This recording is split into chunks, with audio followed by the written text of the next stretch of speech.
মাতৃহাৰা হ'ল নলবাৰীৰ প্ৰাক্তন বিধায়ক অশোক শৰ্মা। জীৱনৰ মায়ামোহ এৰি আজি বিয়লিৰ ভাগত ইহসংসাৰ ত্যাগ কৰে বিদুষী মহিলাগৰাকীয়ে। নলবাৰী বৰখৰকুছি নিবাসী ধৰ্মপ্ৰাণা মহিলা নলিনীবালা দেৱীৰ আজি বিয়লিৰ ভাগত দেহাৱসান ঘটে।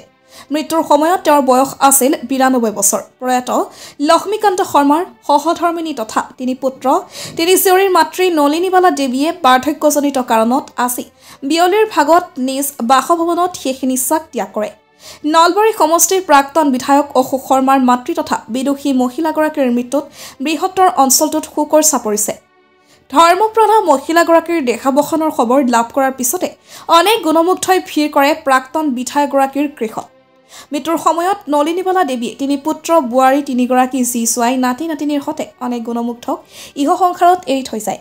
৯২ বছৰ বয়সত বাৰ্ধক্যজনিত কাৰণত মৃত্যুৰ সময়ত তেখেতজনে তিনিজন সুযোগ্য পুত্ৰ তিনিজন সুযোগ্য জীয়ৰীকে ধৰি অসংখ্য নাতি নাতিনী এৰিছে যে, আৰু তেখেতৰ মৃত্যুত এই ধৰ্মপ্ৰাণা মহিলাগৰাকীৰ মৃত্যু বিদুষী মহিলাৰ মৃত্যুত তেখেতে তিনিটা ল'ৰা আৰু তিনিজনী ছোৱালীকে অতি সুশৃংখলভাৱে আৰু ধৰ্মপৰায়ণভাৱে প্ৰতিষ্ঠিত কৰিছে বিভিন্ন জেগাতে।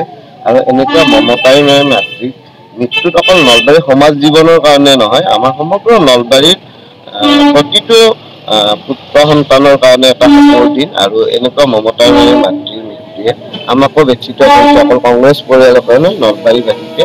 আমি সেই শোকসন্তপ্ত পৰিয়ালবৰ্গৰ সমবেদনা জ্ঞাপন কৰাৰ সমান্তৰালভাৱে এই মহিলাই মাতৃগৰাকীৰ যে আত্মাৰ শান্তি কামনা